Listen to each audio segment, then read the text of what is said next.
Rain beaded on the bronze plaques along Boston's Seaport Memorial, turning names into silver threads. Ethan Caldwell, tech billionaire, widower, public stoic, stood with a bouquet of white peonies that felt ridiculous in his hands.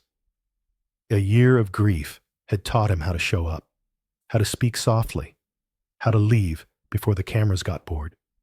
Today was supposed to be the last time. Your wife isn't dead.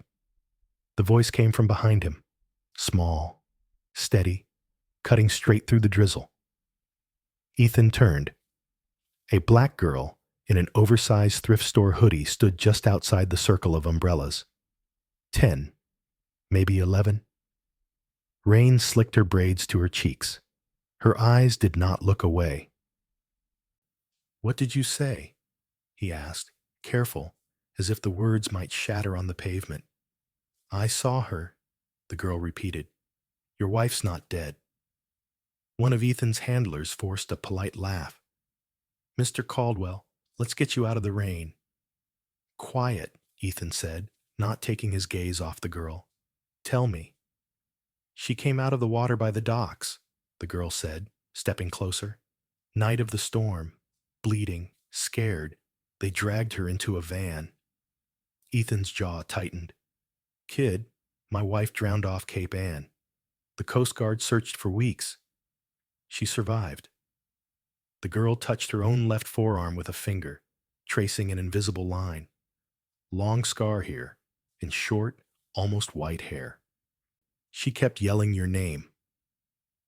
Heat flared in Ethan's chest. Lena had that scar. From a college greenhouse protest that ended in a fall and 18 stitches she never liked to explain. After chemo, she'd worn her hair in a platinum pixie and dared anyone to tell her she looked weak. "Anyone could guess a scar," he muttered. "Anyone who watched the news." "She had a gold necklace," the girl said softly. "Heart pendant with 2 letters, E and L." Ethan's breath left him. He had given Lena that pendant on their 10th anniversary. No one outside family knew. Not the press, not the board. No one. The girl reached into her hoodie pocket, pulled out a rain-soaked handkerchief, sky blue with frayed lace. Even soggy, the stitched name gleamed in gold. Lena. "Where did you get this?" Ethan asked, stepping forward, the bouquet forgotten, petals sticking to his coat. "Behind the old cannery at Pier 14, she said. "They stopped the van there. I watched through the fence." Around them, mourners whispered. A TV crew pivoted. Ethan blocked the cameras with his shoulders and lowered his voice. "What's your name?" "Maya." "Why tell me now, Maya?" "Because no one else listened," she said, chin lifting. "I told a cop. He laughed. People don't look at kids like me. Not unless they want us to move." Ethan studied her face. There was no performance in it. No gleam of a scam. Just urgency, stubborn and bright. Behind him, his handler murmured, "Sir, the press." "Bring the car," Ethan said. Minutes later, the black SUV rolled up, engine humming, heat fogging the glass. Ethan opened the door. "Maya, come with me." Her eyes widened. "For real?" "If you're telling the truth," he said, "I need your help to bring Lena home." She climbed in. The SUV pulled away from the memorial into a city that knew Ethan Caldwell as a headline, not a man. Far back on the sidewalk, a guy in a gray raincoat lowered a pair of binoculars and pressed a thumb to a device in his pocket. "They've made contact," he murmured into a hidden earpiece. "Proceed to step 2. Inside the SUV, heat wrapped around them. Rain spattered the windows in slow rivers. For several blocks, they rode in silence. Ethan kept the handkerchief in his fist, like a lifeline. "Exactly where did you see them take her?" he asked. "Down by the docks," Maya said, watching the city slide by. Behind the old cannery at Pier 14. There's a chain-link fence with a hole. I hide there sometimes. And the man giving orders, the one who grabbed her? He had a plastic-looking left arm, Maya said without hesitation. Not like a regular prosthetic. Sounded funny when he moved it. He was tall, white, gray beard, long coat. He talked like a soldier. Move her before somebody sees. Like that. Ethan stared at the rain, at his reflection warped in the glass. Years ago, Caldwell Dynamics had prototyped tactical prosthetics with a defense contractor. The project died on paper. Too expensive, too fraught. Or so he'd believed. You said she was bleeding, he said. Was anyone helping her?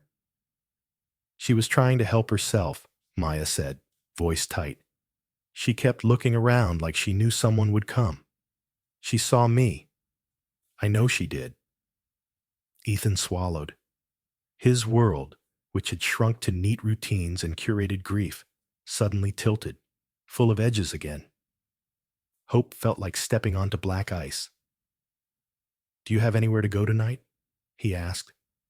Maya shook her head. Then you're staying at my house, he said, until we figure this out. You don't even know me. I know enough. He glanced at the driver. Back Bay. Now.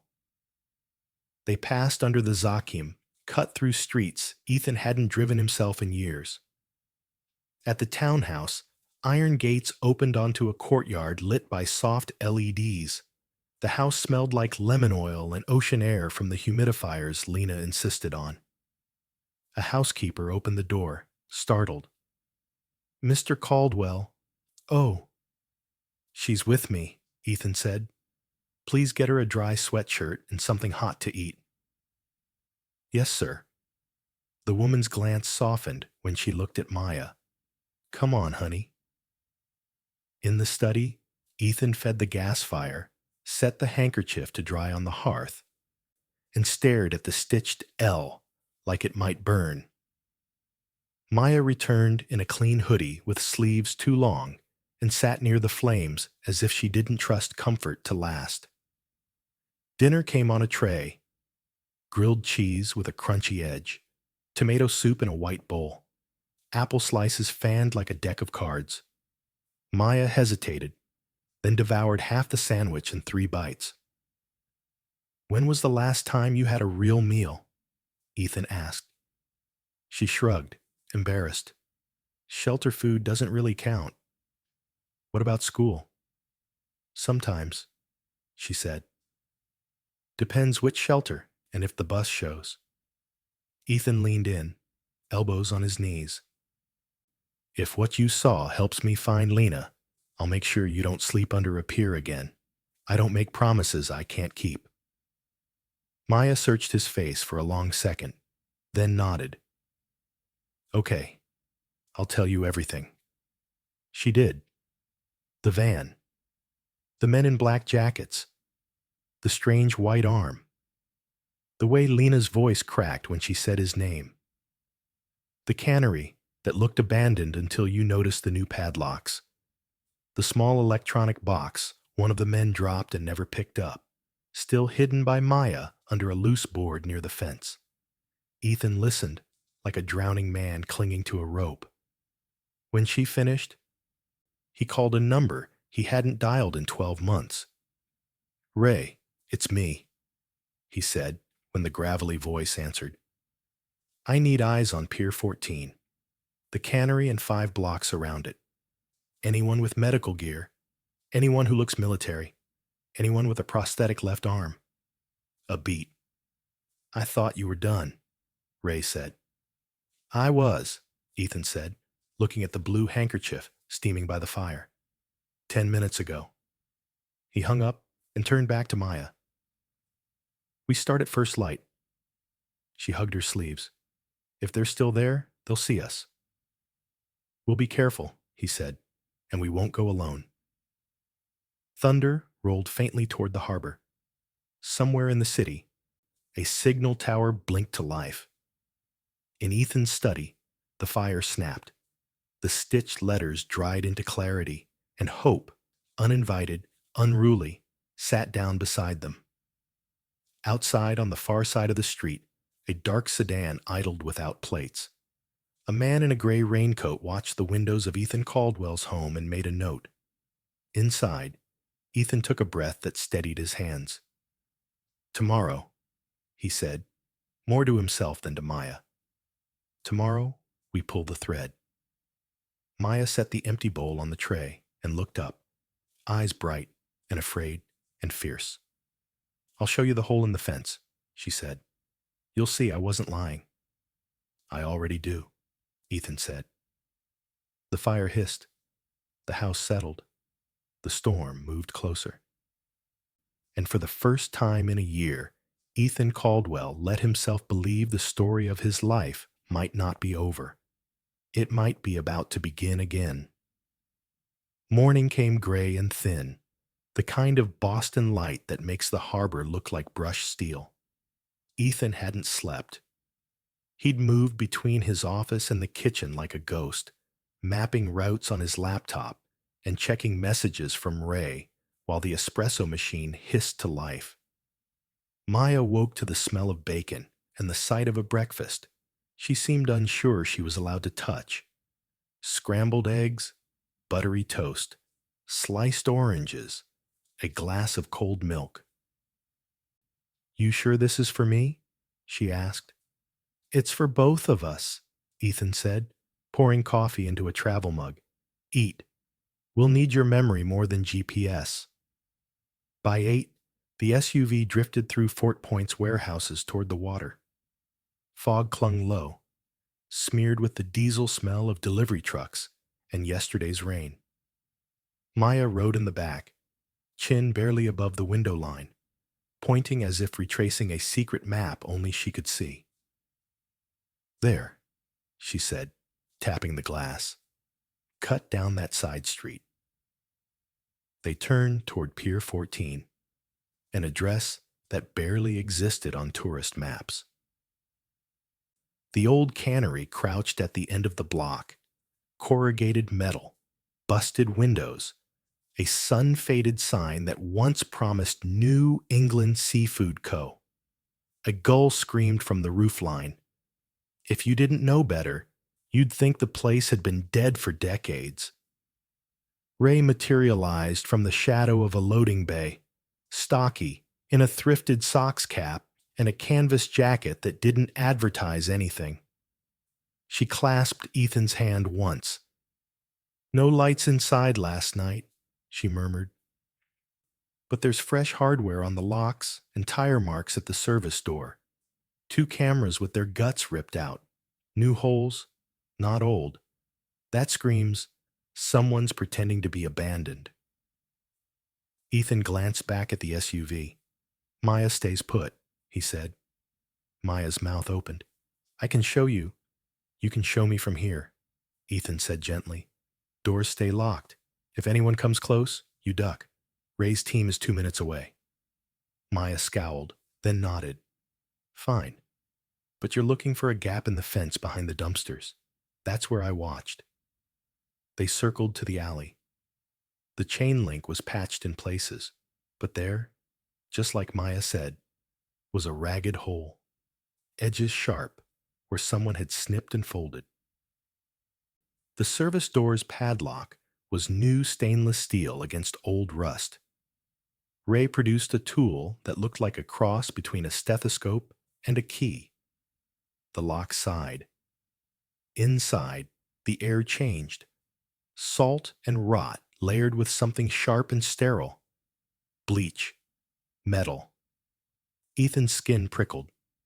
They moved through a maze of pallets toward a corridor that shouldn't have been clean, but was. Swept concrete, fresh scuff marks, a camera dome with its lens removed. A side room waited with its own chill. Not cold exactly, but clinical. A narrow gurney sat centered under a fluorescent strip, straps hanging loose from its corners. A tray held an empty syringe and a torn alcohol pad. On the cinder block wall, scratched with something harder than a fingernail, E.L. Lena, Ethan said, voice barely a sound. Ray traced the letters without touching. 2, maybe 3 months old, she muttered. New dust, on old dust everywhere, except this room. They staged here, not long. A square of fabric lay half-tucked under the gurney leg. Ethan crouched. Navy silk, edges embroidered in silver thread he knew as well as his own name. A scarf. Lena's winter habit. Silk under wool. A private bit of elegance. His throat tightened. They held her here. Ray scanned the floor. Boot prints, one set heavier on the left, favoring a leg. She lifted her chin at the door. And tracks from a hard sole with a narrow heel. Medical clogs or tactical boots. Whoever ran this wasn't dock muscle. Ethan's phone buzzed. A text from the driver. Maya says there's a loose board by the fence. Something under it. Come on. He pocketed the scarf and followed Ray back through the corridor. Outside, the gulls still screamed like alarms. At the fence, Maya crouched with the focus of a safecracker. Here, she said, prying up a warped plank. From the muck, she produced a small black rectangle, scuffed and damp, the size of a deck of cards, stamped with a white triangle inside a circle. Ray whistled low. Beacon, not consumer. That mark's shown up on chatter before. What does it do? Maya asked. Broadcasts location to whoever's listening, Ray said. Could be how they track assets. Could be a decoy. Either way, it's chatty. She slid the device into a Faraday pouch. We'll whisper back later, see who answers. Ethan's SUV door cracked open. You were right, he told Maya. About all of it. She tried not to smile, but her eyes did it for her. Then they widened. Ethan? A black sedan rolled slowly past the mouth of the alley. No plates. Too clean for the block. The driver didn't look over, which is exactly how a pro looks over. Ray's posture changed by a degree. Enough. Time to go. They piled into the SUV. The driver pulled out smooth, unhurried. The sedan didn't follow. It didn't have to. It knew where they'd been. Back at the townhouse, the study became a war room. Ray spread photos, bootprint casts, a rough sketch of the cannery's interior. She wore reading glasses that made her look like a cheerful librarian until she opened her mouth. That symbol, Ethan said, pointing at the triangle. It's not military, not any unit I know. Not official, Ray agreed. But it shows up around private security firms that go through shell companies like Tissues. There's a name that keeps circling. Asmont Logistics. On paper, they move containers. In reality, she let the sentence hang. People, Maya said from the doorway. Her voice was small and furious. They move people. Ethan met her eyes. We don't guess, we prove. He turned to Ray. What about the man with the arm? Ray flicked an image onto the screen. Grainy surveillance stills stitched from a dozen sources. Long coat, height, beard, the left sleeve with a stiffness that read wrong if you knew what to look for. Alias Gideon Price, she said. Ex-private military. Off the grid for 3 years. Resurfaced as security consultant for a handful of offshore facilities, all with ties to the same handful of shell corps. She tapped the triangle on the beacon. And this calling card. Ethan's phone lit again. Another number he hadn't used since the funeral. An insurance executive who'd sworn the payout on Lena's death was routine. The kind of routine that misfiles documents and loses test results. He answered. Diane. A beat of cool surprise. Mr. Caldwell. I didn't expect... I'm reviewing the claim file, he said evenly. There are missing documents. I also have questions about a vendor named Off-Box Transport and a subcontractor with an unusual prosthetic. Silence. Then, I'm not sure. You'll be sure by noon. He hung up, then looked at Maya, who was holding Lena's dried handkerchief with reverence. What happens now? She asked. Now we plan and we move, Ethan said, carefully. He turned to Ray. We put eyes on every door Asmont touches. We follow money, not rumor. And we keep this house locked down. Ray nodded, already spinning up. The housekeeper knocked and slipped in a plate of chocolate chip cookies still warm enough to scent the room. Maya hovered, then took one, chewing like her body had remembered what comfort tasted like. Thunder rolled faintly again, or maybe it was a truck on Congress Street. Ethan couldn't tell anymore. He looked at the scarf, at the scratched letters in a photo on the screen, at the black rectangle sleeping inside the Faraday pouch like a captured heartbeat. Someone took her out of the ocean, he said, mostly to himself. Someone brought her here. Someone left a trail because they were sloppy, or because they wanted us to find it. Ray slid a second photo across the table, a smudge on a wall outside the cannery's clean room. 3 faint strokes of paint forming a triangle if you stared long enough. They're not sloppy, she said. They're arrogant. A soft chime from the Faraday pouch. Not supposed to be possible. Not zipped inside that bag. Ray's eyes sharpened. That's not outgoing, she said. That's passive. It just woke up. Ethan felt the room tilt again, the way it had at the memorial. Hope and fear are twins. He could tell them apart only by the weight they put on his ribs. What does it mean? Maya whispered. Ray held the pouch like a grenade. It means, she said, somebody just pinged the beacon you found. Ethan's gaze slid to the window. Out beyond the wrought iron balcony, traffic flowed like nothing in the world had changed. He knew better. Then they know we're listening, he said. Ray nodded once, and they're about to talk back. By afternoon, the storm had moved off the harbor, leaving a hard blue sky and the kind of brittle winter light that makes everything look truer than you want. The beacon in Ray's Faraday pouch pulsed once more, then went quiet, as if holding its breath. We don't ping it again, Ray said. We let them think it's still where Maya found it. Bait, Ethan said. Exactly. Meanwhile, we find where the signal was routed. Whoever touched it left a fingerprint. Maya stood at the edge of the study rug, hands in the new hoodie pockets, trying to look small and failing. Can I help? Yeah, Ray said, surprising her. You remember patterns. I want you next to Julian. Who's Julian? Maya asked. Data rat, Ray said. Nice one. 10 minutes later, a skinny 20-something with a Red Sox beanie and a laptop the size of a pizza box rolled into the study like he'd been born there. He bumped fists with Ray, nodded to Ethan, then dropped into a chair and began typing like the keyboard owed him money.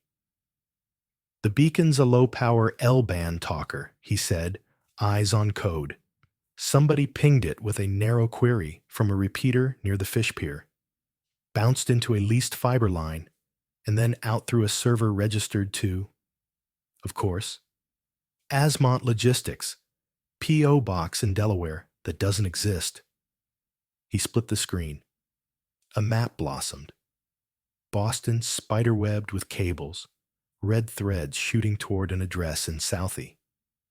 That warehouse is theirs, Julian said, at least for the month. Ethan exhaled. So we watch the warehouse. And we watch the watchers, Ray said, glancing at Maya. We don't rush because we're angry. A beat, then Ethan nodded. We do this right. They rolled at dusk. Ray's convoy looked like any other Boston traffic. Contractor van with magnetic signage, Back Bay Plumbing, an Uber with a light-up U in the windshield, a dented Corolla 3 colors past respectable.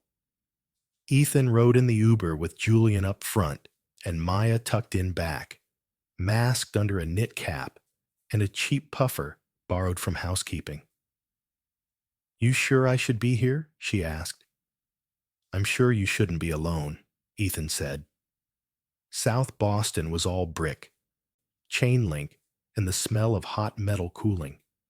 The Asmont warehouse stretched a block long with a mural of a cod half finished on the side like someone gave up mid-sentence. Lights burned behind its fogged windows. A loading bay yawned. A forklift beeped in reverse. Ray's voice crackled in Ethan's earbud. 2 guards front, one smoking on the loading dock, one walking the fence. No logos. Movements are clockwork. That's private security muscle, not union. Julian peeked over his laptop. "I'm on the meter outside. Cameras are local, no cloud. I'll loop them for 30 seconds when you call it." "Not tonight," Ethan said. "We watch changes. We don't move until we know where it all goes." As if to argue, the loading bay rolled up. A panel van backed in, white and anonymous. The smoking guard flicked his butt, crushed it, and held a clipboard like a priest holds a hymn book. Boxes appeared, unmarked, plastic wrapped, set onto a pallet, and saran wrapped like contraband Christmas. "What do you think is in them?" Maya whispered. "Paperwork that makes crimes look like shipments," Ethan said. "Or the other way around." The van's driver climbed out.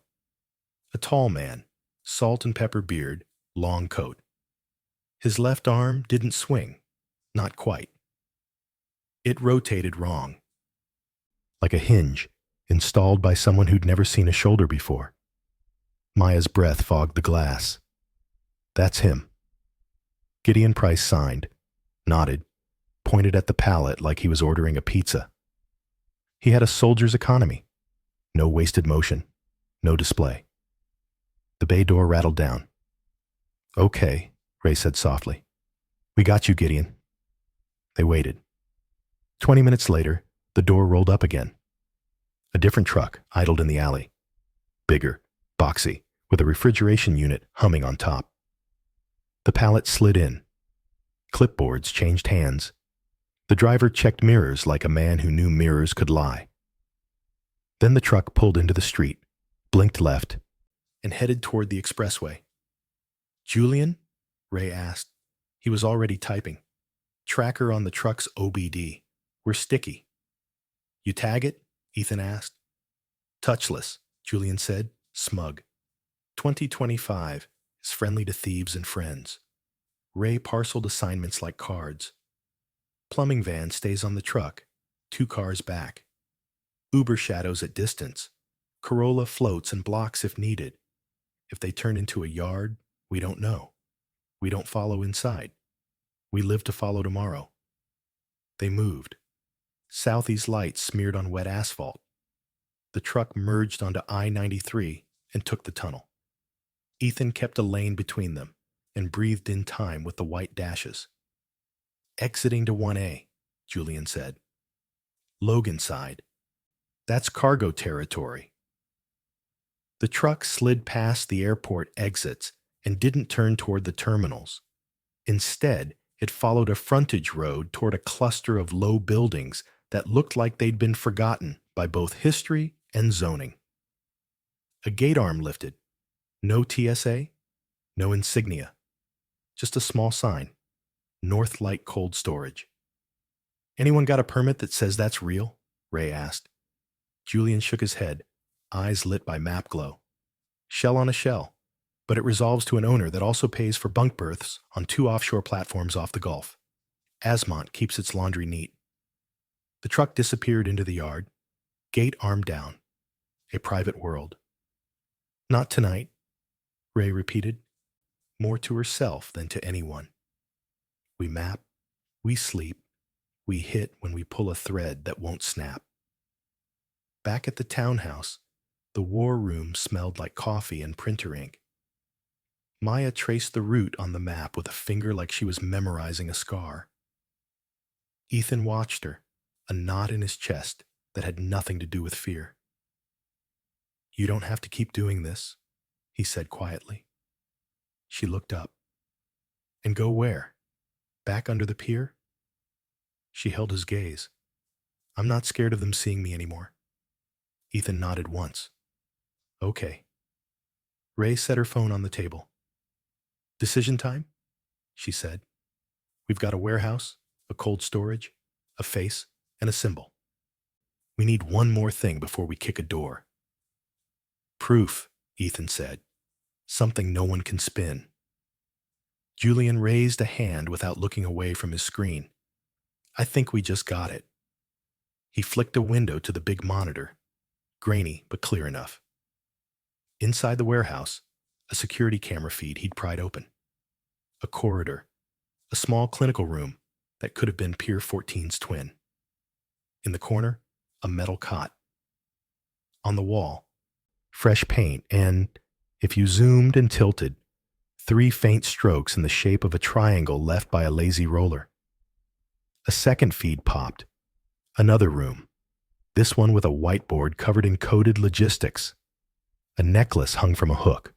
Gold heart, 2 letters, E and L, like a trophy someone forgot to pocket. Maya's hand flew to her mouth. Ethan's chair scraped back. "Freeze it," he said, voice gone rough. Julian froze. The pendant glowed dull in the cheap camera's eye. "They're not just moving people," Ray said softly. "They're keeping souvenirs." Ethan straightened. The hollow place that had owned him for a year filled with something harder. "We go," he said. Ray didn't argue. "Then we go smart. We hit the warehouse while the truck is still at Northlight.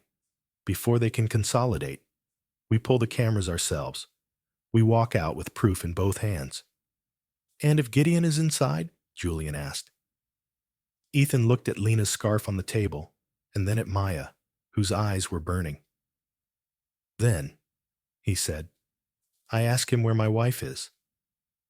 Ray slid a compact Glock across the table. Ethan didn't touch it. "I'm not the gun tonight," he said. "I'm the face. You're the teeth."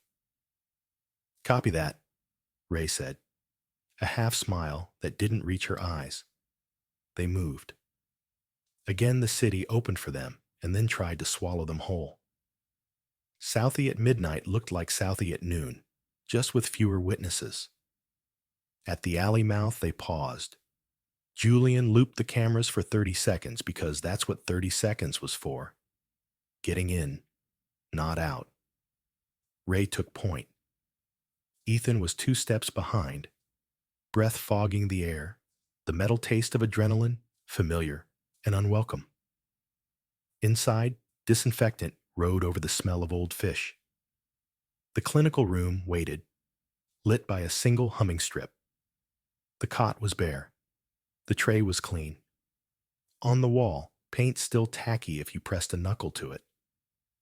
Down the corridor, the office door stood ajar. The whiteboard hung like a confession. And there, hooked on a pushpin by a careless hand, the pendant. Ethan reached for it, and the lights died. A relay clacked. The hum stopped. The room went black enough to feel. Ray's voice was in his ear, calm and distant. "We just tripped step 2. Somewhere ahead, in the darkness, a mechanical arm whirred. Then a voice, level and almost polite, drifted from the hall. "Mr. Caldwell," it said, "you should have stayed at the memorial." The dark swallowed the room so completely Ethan could hear his own pulse. Somewhere ahead, a servo whined, smooth, expensive, inhuman. Then a voice floated down the hall, cultured and unhurried. "Mr. Caldwell, You should have stayed at the memorial. Gideon. The timbre matched the loading dock, the soldier who never wasted breath. Ray's hand found Ethan's sleeve and tugged him sideways. On me, she breathed. To Julian in the earpiece. Thermal? Dead, Julian whispered. Power's cut at the breaker. They killed backup too. They knew our 30-second loop. A tiny click near Ethan's shoulder. Ray's penlight carved a blade of white through the black. In its slice, he saw the whiteboard, the cot, the hook, empty. The pendant, he hissed. Moved in the blackout, Ray said. Keep low. A beam snapped on at the far end of the corridor. Cold, medical. Gideon stood framed in it, tall. Beard like frost, long coat falling open just enough to show the matte edge of a sidearm. His left sleeve ended in a sleek off-white prosthetic that flexed with a faint electric purr. Two men flanked him.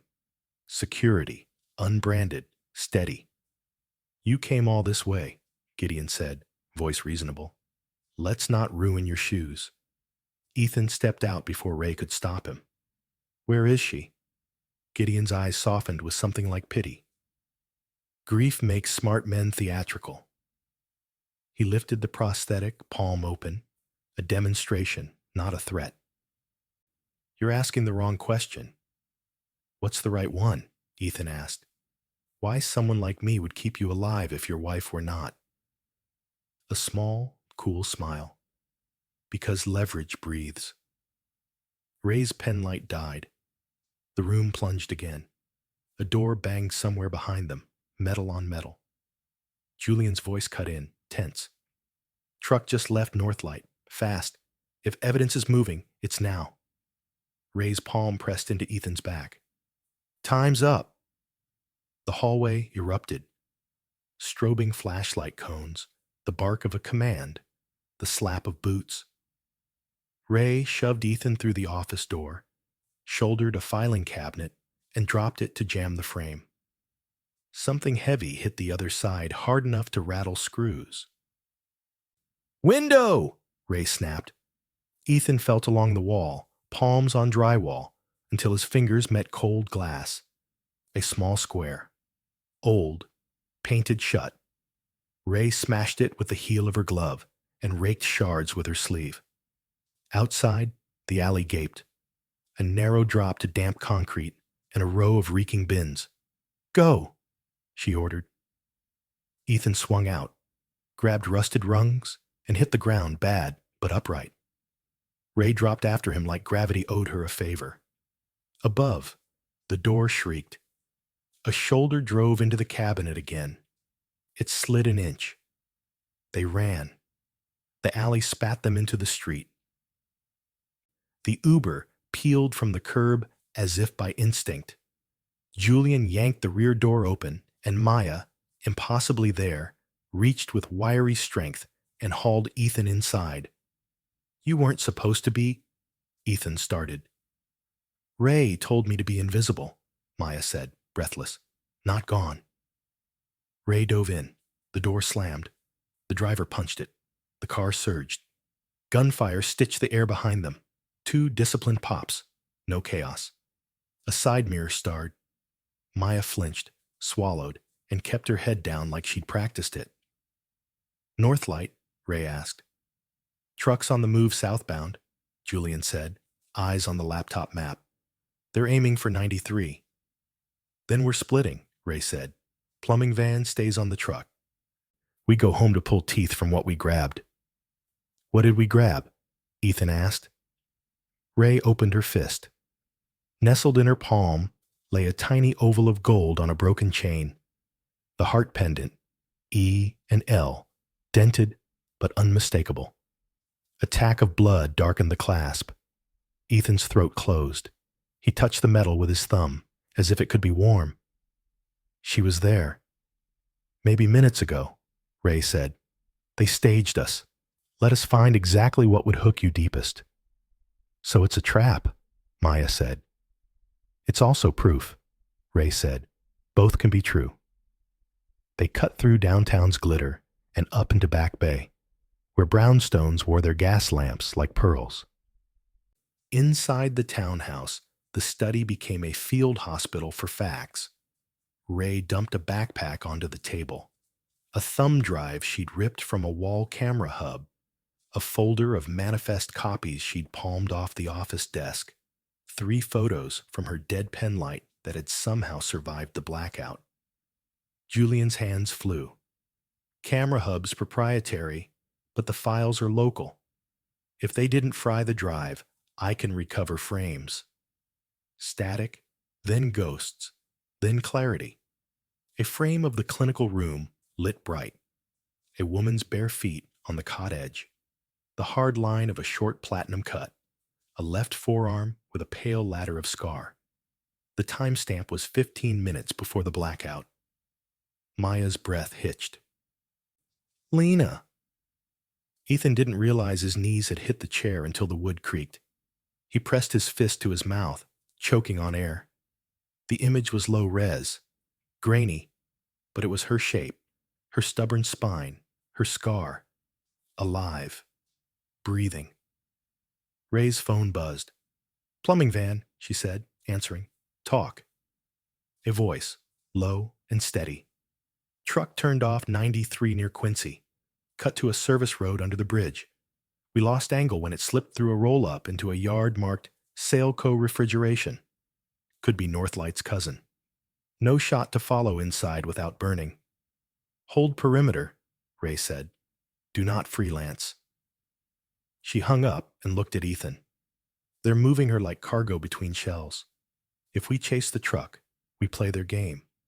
If we pull the network, we end it. Ethan nodded, tears drying without shame. Pull the network. Julian flicked to a new window. Asmont, Northlight, Saleco. All roads lead to the same Delaware agent. Beyond that, money jumps offshore and back through trust vehicles. But look, these payments hit on a schedule. Wednesday nights, 11:30 p.m. Eastern, a sweep. They pay contractors. Then the contractors move people before the midnight shift. Next sweep is tonight. Ray checked her watch. 10:42. We can't raid 3 sites in 48 minutes, Maya said. No, Ray said, but we can make them think we will. She turned to Ethan. You still own that little corner of the internet that makes people nervous? Caldwell Dynamics Private CDN. His black budget forensics pipes. The favors grief had put on ice, not burned. Ethan nodded once. What do you need? Light, Ray said. So much light they can't see their own shadows. She ticked down a plan. Push a public-facing packet with the pendant and the time-stamped frame. Leak the triangle mark. Tag Asmont's shells. Tip 3 newsrooms and 1 senator who hated being lied to. And, quietly, send the raw footage to an NGO that didn't spook. They'll bunker, Julian said. Good, Ray replied. Bunkered rats don't move trucks. Maya looked from the screen to Ethan. What if they come here? They will, Ethan said, because when you can't control a man, you go after what he loves. Then we make it the wrong house, Ray said. At 11:06 p.m., the first push went live. At 11:12, a Boston Globe Metro reporter who owed Ray a favor tweeted a cropped still of the pendant with a caption about questions at a Southie warehouse. At 11:19, a junior staffer in a Senate office forwarded the packet with all caps to her boss. At 11:24, 3 shell addresses lit up with frantic traffic. At 11:29, the gate camera at Northlight showed motion, then froze, because Julian had politely asked it to. Ethan stared at the pendant frame on the study TV. He'd seen Lena in 1,000 photos, gala lights, porch swings, hospital rooms, but he had never been more certain of her than in that ugly, fluorescent sliver of time. Ray's secure line chimed again. A voice he hadn't expected rasped through. Caldwell, Agent Mara Green, Human Trafficking Task Force. I just got a very loud packet. We want partners, not headlines, Ethan said. We'll send you raw, but you don't get to slow walk it. Understood, Green said. And Caldwell, if your wife's alive, we don't bring her back with a press release. We bring her back with a raid. Ray smiled without warmth. We just made you a reason to sign one. The townhouse's perimeter cameras pinged. An idling sedan, without plates, settled across the street again. Patient, as if the night belonged to it. Maya stepped closer to the window, but didn't flinch. They're watching us watching them, she said.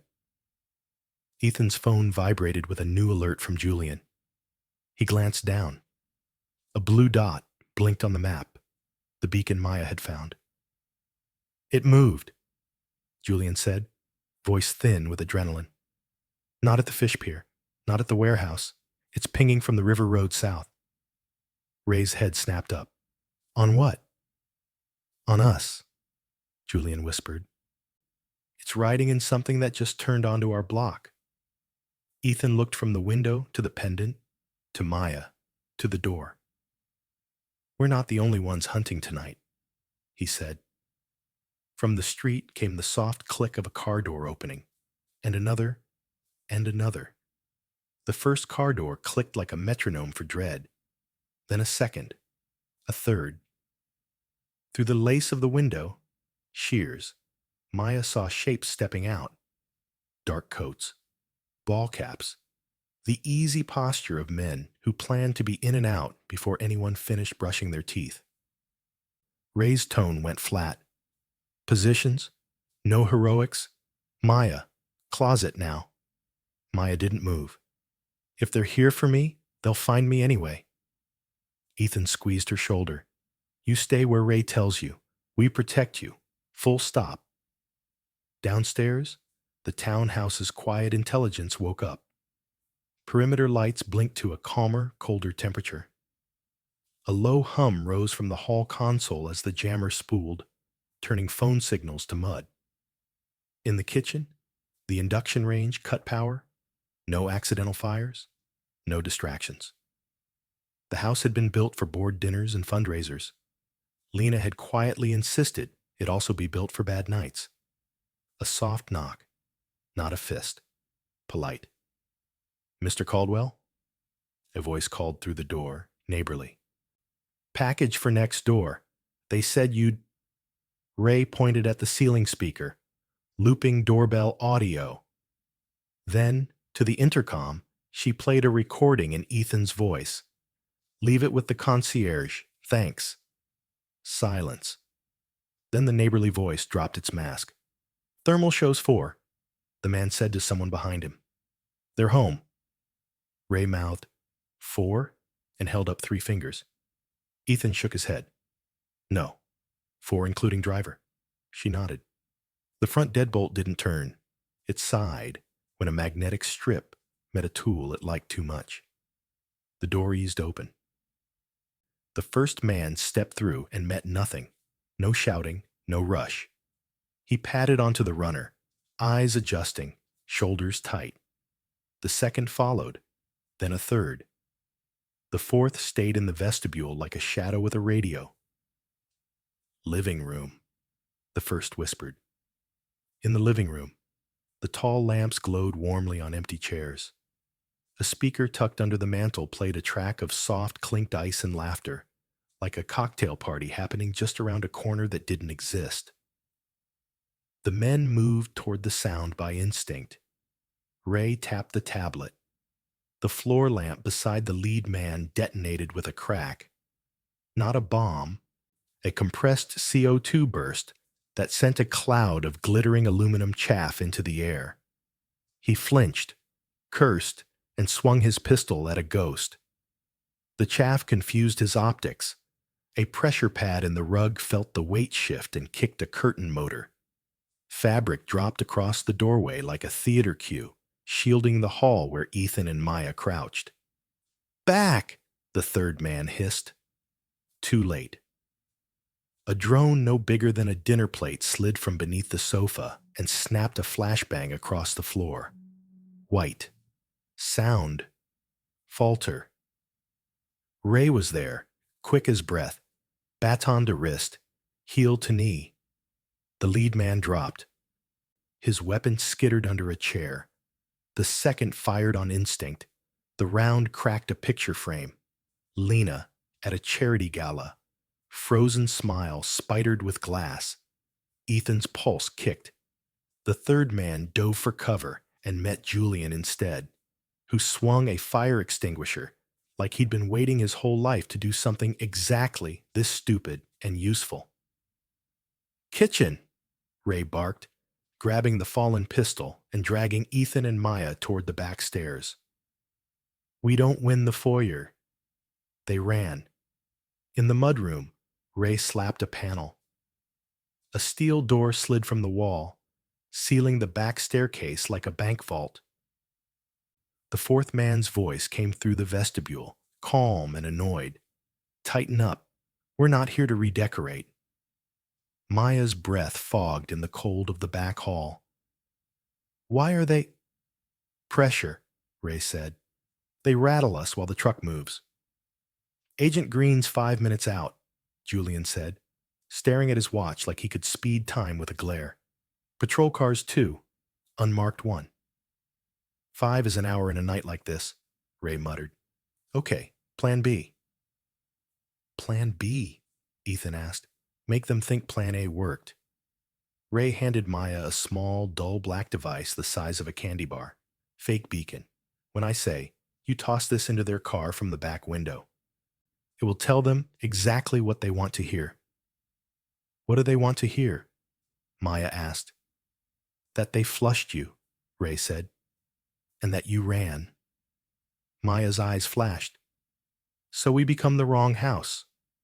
"Exactly." They slipped into the garden. Brick courtyard, boxwoods clipped into obedient shapes, a faint trace of ocean in the March air. Across the street, the unmarked sedan idled. Its driver stared at his phone, a metronome's patience. On the corner, a ride-hail Prius rolled up, the glowing U in its window like a halo. Julian's face went pale. "That's ours," he breathed. "I didn't call it." "Good," Ray said. "They did." The back gate's latch whispered open. Ray counted down with her fingers. 3, 2, 1. She lobbed a smooth stone at the far sidewalk. It clacked and rolled, a cat's mischief, a city sound. The driver glanced, just enough. "Go!" Ray hissed. Maya sprinted low to the curb and slid the fake beacon under the sedan's rear bumper, just behind the plate where fingers wouldn't find it. 2 beats. She was back through the gate before her lungs realized she'd run. Inside, the living room men regrouped. One tried the back hall door and found steel. Another moved to the dining room, the easiest path to a kitchen anyone would expect. Ray smiled a wolf-small smile. Expectation was useful. She hit another switch. A hidden sprinkler coughed and drenched the dining room with a harmless but sticky fire-retardant gel. The man cursed, slipped, and took the kind of fall that makes you forget your own name for a second. Ray didn't waste the second. She was on him, zip-tying wrists and ankles with a speed that suggested fond memories of summer camp knots. She stripped his radio and tapped it. "Abort," she said into the mic, pitching her voice low and flat. "Target moved to alley. Repeat, target moved. Tracker live." The fourth man in the vestibule didn't hesitate. "Copy," he said. "Pull out. We'll tail." They did. The men melted back through the door, gel slick and humiliated, and vanished into the night with the quiet of people who didn't want a headline. The sedan across the street signaled, as if asking permission, and took the corner slow. 2 minutes later, Boston PD cruisers strobed the block into red and blue certainty. Behind them, A black SUV without markings eased in and disgorged Agent Mara Green, compact, braid tight, eyes taking a picture of everything at once. "You're a fun house," she said to Ray, almost smiling. "We threw a birthday," Ray said. "No cake." Green's gaze landed on Maya, then softened by a degree. "You okay?" Maya nodded, not trusting the word. Ethan realized his hand still shook, where it gripped the back of a chair, and, without shame, let it shake. Green's team cleared the rooms, bagged the zip-tied man, photographed the gel-slick footprints with the reverence of cathedral tourists. Green stepped into the study and frowned at the cracked photo of Lena. "I'm sorry," she said, and it wasn't pro forma. Ethan lifted the pendant from the table on its broken chain. "They wanted me to follow it," he said. "So I did. Right to you." Green's mouth ticked. "Good choice." She turned to Ray. "Your fake tracker?" "Riding under their bumper," Ray said. "Pinged twice already. They think they flushed the kid." "Then they'll lead us someplace they feel safe," Green said. "We're going to give them the rare gift of being wrong." Julian looked at the map, at the blinking blue dot moving along Starrow Drive like a piece on a board. "They're heading for the Pike," he said, "westbound. That cuts toward 95. Green nodded once, all decision. "We let them run for 20, then we clamp. Quiet. We'll peel the driver away and ask him why his friends risk gel hair for a house that fights back." Maya tugged Ethan's sleeve. "Does this mean—" "It means," Ethan said, heart steadying for the first time all night, "we get to choose the next door we kick." Green's radio crackled. "Unit 3, tail maintained. Blue dot, consistent. Subject vehicle reducing speed near a side road. Signage reads, Sailco Refrigeration." Ray and Ethan locked eyes. Northlight's cousin. "Let's go get them to introduce us to their family," Green said, already moving. On the hallway mirror, Maya caught a glimpse of herself. New hoodie, gel flecks on her sleeves, eyes too old for 11, and thought of the first night she had seen Lena pulled from the ocean like a secret. Fear hadn't left. It had changed shape. "Ready?" Ethan asked. She nodded. "Ready." Outside, sirens didn't wail. Unmarked engines thrummed like a low drum line. Boston's old bricks watched another quiet war pass by. At the end of the block, the unmarked sedan's blue dot blinked twice on Julian's screen, then a third time, brighter, as if the night itself were dropping a pin. "Hook," Ray said. "We have our line." And someplace beyond the Pike, in a refrigerated yard, with a name fit for invoices, a door rolled up on cold air and hotter secrets, waiting for company. The Sailco yard in Quincy looked like every place people forget. Chain link patched with wire, sodium lights buzzing, the sweet metal breath of refrigeration hanging low. Green's team rolled in dark. No sirens, engines idling like held breath. Across the street, our decoy sedan slowed, blinked right, and drifted toward the gate as if it had directions. "Let them go first," Green murmured. "We stick to their shadow." The arm lifted. The sedan slid into the yard. A box truck with a rooftop chiller idled near a corrugated office. Beyond it, 6 reefer trailers squatted in a row like white coffins. The river was a black stripe behind them, glinting under the highway overpass. Ray pointed. "Dock ramp, Unit B." "Copy," Green said. "Units 2 and 3. Wrap the north fence. 4, block the exit. Nobody fires unless I say." We moved with the practiced quiet of people who had already almost died today.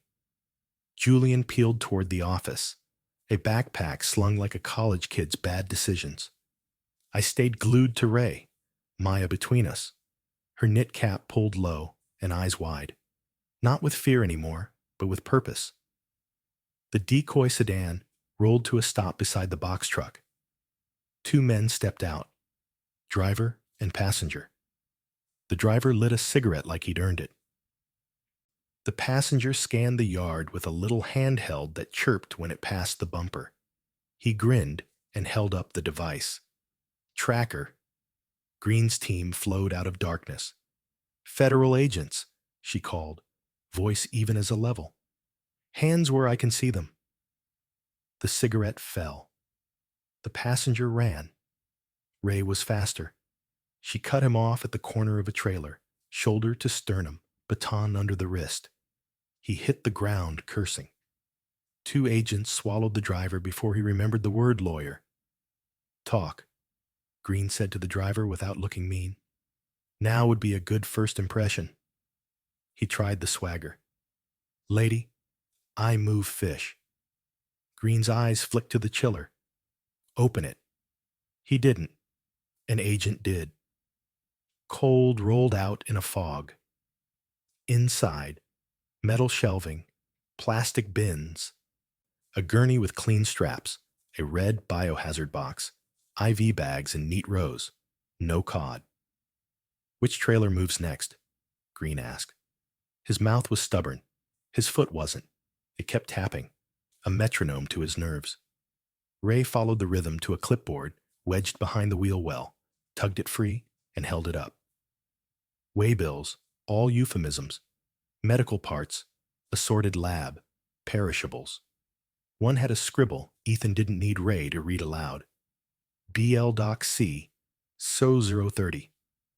Beacon light? Julian called softly from the office doorway, laptop open. Or Beacon Landing. There's a Dock C at the old ship repair slip on the Fore River. And, wait, there's live video. We crowded into the tiny office.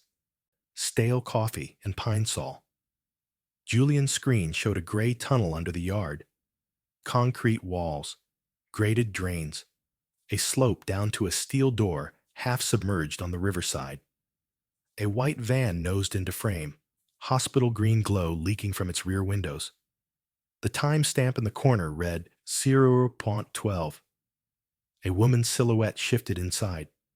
Short hair, a pale halo. The profile like a sketch Ethan had memorized years ago. Lena, he said, and the room got small around the word. 2 minutes to the van making the door, Julian said. 5 to the slip, 10 to a barge. Green didn't waste a second. Unit 1, with me to the tunnel. 2, cover the river door. 3, barge slip. 4, hold this yard. Maya stared at the screen like it might burn through her. They're taking her by water. That's how you hide in a city that's always looking up. We ran. The tunnel air felt like a cooler, damp and clean in a way that meant unnatural. Our footsteps pitched hollow. Ahead, the white van braked at the steel door. A figure hopped out. Long coat, bearded profile, left arm moving with a soft mechanical purr. Gideon glanced at a camera we were already watching him through and smiled like the idea of witnesses amused him. The door rose. River breath rolled in. Beyond, Dock C was a rectangle of light and shadow. A low tug throbbing, a flat barge tied short, 2 deckhands in black beanies, a ramp-bridged van to deck. Everything was fast, practiced, final. Federal agents, Green shouted, voice carrying like a bell. Hands up! The deckhands flinched, then went to work faster. The ramp clanged down. Gideon didn't look surprised. He gestured with the prosthetic. The van doors opened. 2 men lifted a figure between them, bare feet, hospital gown, head shaved close to a stubborn crown of platinum. The cuff on her left arm flashed metal. Ethan moved before he knew he had. Ray's grip on his sleeve held just barely. You rush, you lose her, she hissed. On the barge, Lena lifted her face into the light. Even from 30 yards, Ethan could see the set of her mouth. That same defiant line from chemo days and boardrooms, and the morning she decided the ocean wouldn't scare her. Her lips shaped his name. Tom. The rest was wind. Julian, Ray snapped. Kill the tug. Trying, he said. They're analog. They don't ask computers for permission. Green's team fanned. Sniper? She asked. Over water, drifting wind, an agent answered, sighting. Too much chance of hitting her. Then we close, Green said. They moved low along the dock, using bollards as shields. Gideon watched, interested but unbothered. He held something small between two fingers, looked like a key fob, felt like a trap. He clicked it. The tug's horn blared once. The barge lines fell clean like knives had done the job. The ramp began to lift. The barge edged back on a whisper of current, as if the river itself had decided to help. Ray, Julian yelled. I can blow the dock lights, give you dark. Do it, she said, already running. The bulbs popped. Night swallowed the slip. For a half second, everyone on the barge looked up. Maya moved. Maya. Ethan grabbed air. She had already cleared the last bollard and sprinted for the edge, small and fast and brave in the way that makes adults want to beg. She didn't try to jump the barge. She skidded to a stop at the lip of the ramp as it rose and slapped something against the underside with both hands, a tiny rectangle of dull black. Real tracker, Ray breathed, astonished and furious. She just tagged the barge. A flashlight found Maya's face. A deckhand swore and lunged. Ray was there, a blur, dragging Maya back by the hood as a hook swept where her head had been. Gideon's laugh carried easy across the water. Wrong question, Mr. Caldwell, he called. The prosthetic hand waved, almost friendly. You should ask why she's been kept alive. Why? Ethan shouted, voice cracking the way it hadn't in years. So she can see what faith looks like breaking, Gideon said, and the tug took the barge into the channel. Ethan stepped to the edge, breath burning. In the half-light, Lena's hand lifted. Just a flicker, just enough. He lifted his in answer, palm open like a vow. Green's radio sparked. Unit 3. Intercept by road is blocked. They threw a box truck across the slip road and lit it. We're cut. Coast Guard? Ray asked. 15 out, Green said, already dialing before the sentence ended. We don't have 15. Julian's screen pinged. A tiny blue dot crawled along a thin gray line toward the mouth of the river, toward the black water beyond. Tracker's live, he said. They can't hide on a map anymore. Then we don't let them, Green said. We go to water. She turned to Ethan. You sure? He wasn't. He nodded anyway. She's right there. Over the channel, the tug's wake braided light into shadow. The barge slid toward the bay, and the broken halo of Boston light blinking far off like a metronome for the stupid and the brave. Ray tightened Maya's hood under her chin. No more sprinting into hooks, she said, voice shaking for the first time all night. Maya swallowed and nodded. Okay. The dock shuddered as Green's call woke sleeping boats and angry owners. Diesel growled, lines thumped, a pilot light coughed alive. In the dark, the tracker's blue dot kept moving. Hold it, Julian said, eyes on the screen. They're angling, not for the harbor mouth. They're bending north, toward the dredge channel. Ray squinted into the night. Not out to sea, up the Mystic. Why? Ethan asked. Green's jaw set. Because you hide better under bridges than under stars. Behind them, a small patrol craft screamed awake. Light snapped to low, hull slicing like a blade. Green jerked her chin toward it. On, she said. Ethan and Ray climbed. Maya followed, small hands sure on cold rails. The boat shoved off, bow lifting into chop. As they cleared the slip, Ethan looked back once at the office where, a screen ago, Lena had been 30 yards and 1,000 choices away. The patrol boat swung into the channel and found the barge's wake. Bright, broken, promising nothing. Ahead, the Zakim towers stood like white ribs in the dark. The tracker dot slid under them. "Hold on," the pilot yelled over the engine. "They're threading the city." They plunged into the black. The river took them like a dare. And somewhere ahead, on a flat deck under cheap floodlights, Lena turned her face into the wind and did not flinch. The mystic took us like a dark artery. Under the orange belly of the Tobin, past stacks that breathed steam, past scrap yards where mountains of crushed cars glimmered like shark skin.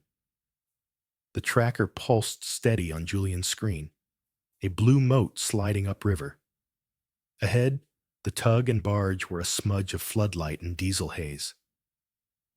"Everett side," Green shouted to the pilot. "Stay on their wake, but don't ride it. They'll have eyes aft." Ray scanned the banks. "If I were them, I'd cut behind the chemical tanks and duck into an intake tunnel." "Which one?" Ethan asked. "All of them," Ray said, and then, to the radio, "Units on shore, kill yard lights along Line Street, make them lose their night vision." Blocks away, a swath of industrial Everett went dim. The barge's floodlights looked brighter for a beat. Figures on deck moved like ants under a porch bulb. Ethan found the silhouette he needed, a compact shape by the rail, head shaved close, wind tugging the thin fabric of a gown. Lena lifted her palm again, small and fierce. He lifted his. No speeches, not tonight. Gideon's voice came over an external horn, too cheerful. "Mr. Caldwell, most men grieve in private." "Most men don't kidnap my wife," Ethan called back, and the wind stole any tremor from his words. The pilot threw us a hard S-curve to cut their wake and slingshot. We drew closer, just off the port stern of the barge. Green raised both hands so her team saw. No shots unless she said. Over water, a bullet loves a ricochet. "Brace," the pilot warned. The patrol boat kissed the barge's wash and skipped sideways. Maya grabbed the rail, feet braced wide like she'd learned in 1 second what Boston kids who grow up on ferries learn at 6. "Look," Julian said, jabbing the screen. "They're not going for the confluence. They're bending into the old power station channel." Ray swore. "Intake tunnels. Perfect." She pointed. "There. See the low opening under the brick? They can nose in, throw a tarp, and be a wall." The tug pivoted slow, confident. The barge's nose slipped into the shadow of a semicircular tunnel cut into ancient brick. Cold air poured out like a breath from a mouth that hated company. Deckhands pulled lines, cinched them to iron rings older than everyone out there. Green didn't hesitate. "We board," she said. "We're not waiting for perfect." The patrol boat surged until our bow kissed their stern corner. Ray launched first, catching a welded seam, pulling herself up with a grunt. An agent followed, then Ethan, adrenaline making him lighter than he had any right to be. Maya's foot hit the rail. Green's hand was on her hood before her second step. "You stay with me," Green said. "No solos." Maya nodded, jaw set. "Then move faster." On the barge, the deck stank of river and oil. A deckhand swung a hook. Ray ducked, drove an elbow into ribs, knocked breath into the night. Ethan cleared the corner toward the makeshift bay, where the van sat backed against a temporary ramp. 2 men at the doors, a third at the tugs line. No Gideon. "Lena!" Ethan shouted. Her head snapped toward him. For a heartbeat, the whole stupid world narrowed to the angle of her face in flat light. Her mouth formed his name again, more air than sound, and then a fourth figure stepped from behind the van and pressed a forearm across her collarbones, a casual restraint that was somehow worse than a choke. "Don't," the figure said. Female. Young. Eyes flat as a lake at midnight. "We're all out of miracles on this boat." Green moved, crisp and close. "Let her go." "Sure," the woman said. "Trade me the kid." Maya stiffened. Green's hand tightened on her shoulder. Ethan lifted both palms. "You don't want this fight." The woman lifted one brow. "I'm standing on it." A horn split the night, short, sharp. The tug throttled. The barge shuddered. A steel gate inside the tunnel began to descend with a groan, a guillotine of water-stained metal. Ray didn't bother with argument. She threw a flashbang under the van, white light cracking the dark. The woman flinched, grip loosening for a breath. Lena twisted her shoulders with a skill that had nothing to do with strength. Chemo taught elasticity, and so did months of being tied. The cuff slipped to her wrist. She ripped free, stumbled, and in the same motion tore the hem of her hospital gown wide open. Something small and hard skittered across the deck, no larger than a postage stamp, wrapped in waterproof heat shrink, taped to the hem like a secret a seamstress could love. It slid to the barge's lip and toppled into the black.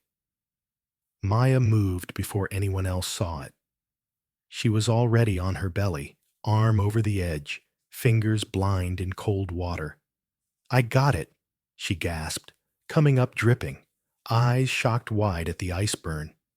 She shoved the micro thing into Julian's palm without taking her eyes off Lena.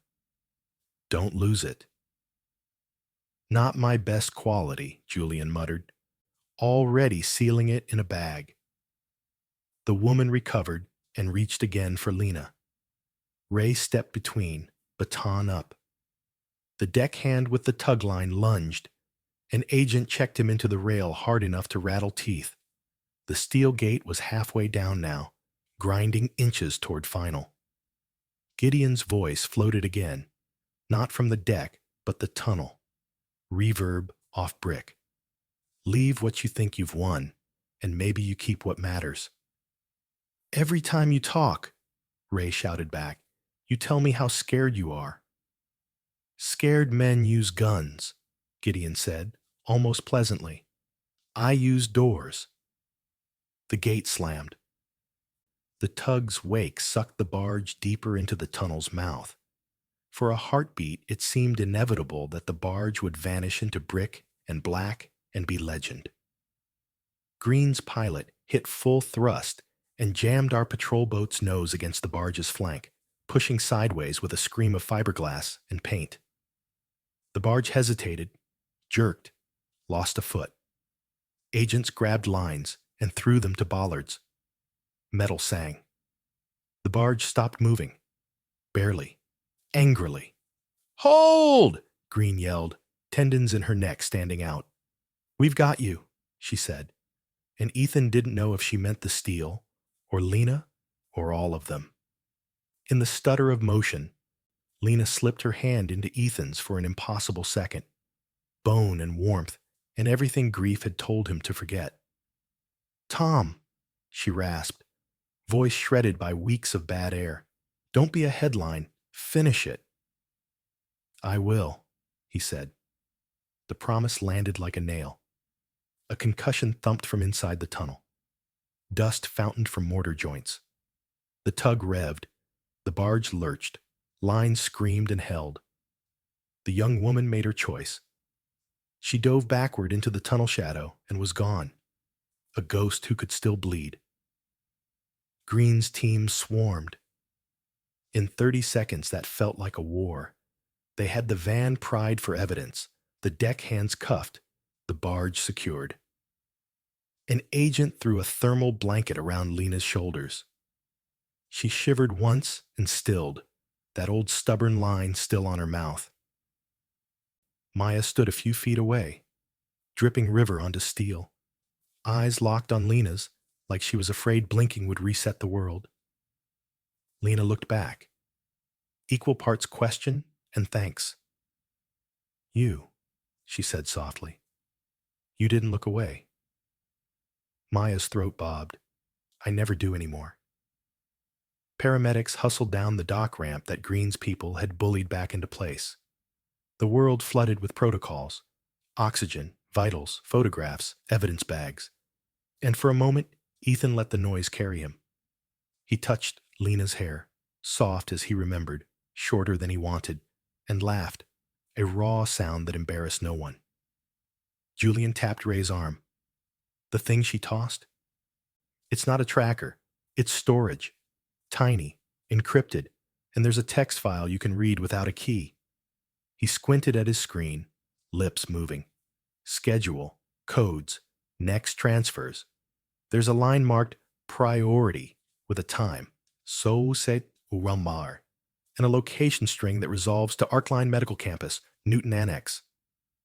Green heard it and didn't swear, which was somehow worse. 4 hours, she said. They split their load. Ethan squeezed Lena's hand. We got you, he said. She shook her head, once. You got a piece, she whispered. They always leave the piece they can afford to lose. The tracker, dot on Julian's tablet, winked out, then blinked alive again, farther upriver, like something had let go and something else had been born. Ray looked at Green. We go west, she said. Green answered by lifting her radio. All units, new target, she said. Arcline Medical, Newton Annex. Wheels up in 5. Ethan bent until his forehead touched Lena's. I'm coming back, he said. You're going forward, she corrected, a ghost of a smile. Bring the rest home. He stood, nodded to Maya. The girl wiped river off her chin with the back of her hand and squared herself like a sparrow daring a hawk. Let's go finish what we started, she said. The barge creaked. The river breathed. The city shifted its weight. And in the blue pre-dawn between a rescue and a reckoning, the clock began to count loud. Dawn bled pale over Route 9 as the convoy slid past a Dunkin', where the first coffee crowd hadn't even yawned yet. Arcline Medical, Newton Annex, looked like any suburban research park. Glass, cedar, nice landscaping to hide the cameras. Only the wrong vans in the loading bay. No hospital logos, all white and quiet, gave it away. Clock says 6, Agent Green said, checking her watch. They move at the top of the hour. Lena's voice crackled through Ray's earpiece from the ambulance where a medic watched her vitals. Second sublevel, far wing. They'll stage in an imaging suite. If you see a wall that looks too new, it is. Ethan squeezed the oxygen mask near Lena's cheek. We'll bring them out. Bring the hard drives too, she said with a ghost of a smile. I didn't crawl through all that ductwork to win a hug. Ray grinned, then turned sharp.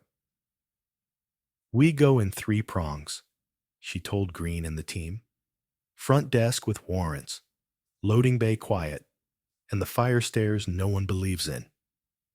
Maya tugged her knit cap low. Where do you want me? Eyes, Ray said. You're on cams with Julian in the van. If a door closes, we need to know where the second one opens. Inside, the annex smelled like lemon cleaner and tired money. The receptionist started the script. Do you have an appointment? Then saw badges and stopped. Green slid papers across the counter. Federal warrant. Step aside. Down the corridor, art prints and donor plaques tried to make belief easy. Ray rapped a knuckle against a wall panel that sounded hollow, then nodded toward a maintenance door labeled Authorized Personnel Only. There, she said. The service stairwell took them to the sublevel. Chill. Too clean. The imaging suite, wore a fake MRI sticker on its door, like a bad Halloween costume. Inside, no magnets, just glass, stainless, and the ugly kindness of restraints that were wiped after each use. 2 gurneys, 3 computers humming too hard, and Gideon, calm as a man catching a flight, sleeves rolled, prosthetic gloved, speaking low into an earpiece. He turned as they flooded the room, and for the first time, his smile didn't quite fit. "Morning," he said. "You're punctual. I admire punctual." "Hands," Green said. He lifted the right, kept the left low. The prosthetic whirred, a cat's purr that promised claws. 2 guards twitched. Ray put one down with a baton and knee ballet. An agent cuffed the other against a cabinet full of sterile lies. Maya's voice hissed in their ears from the van. "South corridor opening. 2 more inbound with a rolling cart." Julian added, "Server room behind glass on your left. I can ghost their mirror if someone gives me 10 seconds on a terminal." Ethan's eyes had already found the cart. Stacked sealed bins, each with a discreet triangle drawn in dry erase marker. Behind it, a girl barely 20 pushed like she was moving laundry, not people. Her eyes met Maya's through the camera. Something in them flickered. "Stop the cart," Green ordered. The girl did. Her jaw worked like she was chewing on a decision. Then she stepped back from the handle and held both hands up, fingers trembling. The man with her ran. He didn't get far. Gideon watched it all like a professor disappointed by a class. "You think raids change systems?" he said to Ethan. "They change headlines." "Good," Ethan said. "Then everyone can read." He stepped to the glass wall. Behind it, racks of drives, a live feed of manifests, payments, assignments, names, no euphemisms, the heartbeat of a machine that had convinced itself it was a map. Julian came over the line. "I'm in. Copying. No, streaming. We go wide now, or we never." Ray looked to Green. Green's eyes found Lena's name on a monitor she would remember until she died. "Do it," she said. Caldwell's private pipes lit like Christmas. Local news anchors blinked and cut to breaking. A senator's staffer texted, "Get in here," in a thread that was already screenshotted. An NGO posted raw files with a link that said, "Share before it's gone." The triangle mark, the shell companies, the doctors with quiet side gigs. Light poured into every seam. Gideon tilted his head as if listening to a distant orchestra. "There it is," he murmured, faith-breaking. "Not ours," Maya said, stepping to the glass so he could see her. "Yours." He glanced at her, and for a heartbeat, his posture changed. Calculating. Then something else, like recognition. "They told me about you," he said. "The girl who looked back." "And didn't shut up," she said. "That's the part they should have told you." The fire alarm whooped. Not theirs. Gideon's thumb tapped a device. The same click from the dock. Magnetic locks thunked in the hall. From the vents came the hiss of something that burned the back of Ethan's throat like pennies. "On masks!" Ray barked. "It's just irritant, but it'll buy them time." Gideon moved then. Fast. Professional. He cut toward a side door as smoke curled low. Ray sprang, baton catching the prosthetic wrist. Sparks snapped as carbon fiber met steel. He staggered. The device skittered across tile. Maya towed it under a cabinet before anyone else saw. "Price!" Green shouted. "It ends!" He straightened, eyes finally honest. Tired, angry, almost sorry. "It never ends," he said. "That's why people like me get hired." "Not today," Ethan said, and drove him backward into the glass. It flexed, didn't break. Gideon's heel hit a cable. His balance went. Ray and an agent took him down together. 3 beats, clean. Cuffs bit. The room exhaled. On the monitors, the stream went wider. A late-night host cut in sober. A cable panel got quiet. Donations poured into orgs whose websites had never been stress-tested by the weight of belief. Medics slid past to the gurneys. One was empty now. The other held a woman in her 50s blinking awake, lips split, eyes furious and alive. "You're safe," an EMT said, and the woman shook her head. "Not yet," she rasped, "but closer." Green's radio cracked with a dozen voices. State police at the front, Coast Guard on the river, airport TSA flagging shell names at terminals. Outside, in the pale New England morning, parents walked dogs and tied scarves and checked phones and stopped walking. Ethan found the terminal, hit a key, and watched another folder open, labeled with a single word: Halcyon. Not Gideon, not a soldier. The money mind. The one who stayed off cameras. Julian sucked in air. "He's real." Lena's voice came through the line, thin but steady. "He likes feeling like a myth. Don't give him that." "Copy," Ray said. "We'll give him a docket number." They rolled Gideon past the girl with the cart. She couldn't look at him. Maya stepped into her line of sight instead. "You can come with us," she said, "or you can run and pretend you didn't know. Only one of those lets you sleep." The girl swallowed, nodded, and touched the cart like it might burn. "With you," she whispered. By 9, Arcline was swarmed, badges, press, neighbors with questions. By noon, indictments drafted themselves with signatures. By sundown, a judge spoke the triangle out loud from the bench. The world didn't fix itself, but it moved.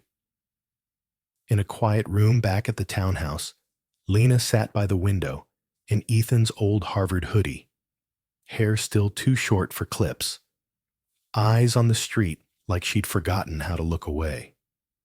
Maya brought hot chocolate in mismatched mugs and set one in Lena's hand. "You threw me a lifeline," Lena said, watching steam ribbon. "And then you tossed one to the world."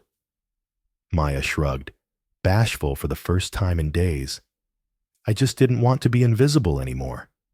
"Promise me you won't be," Lena said.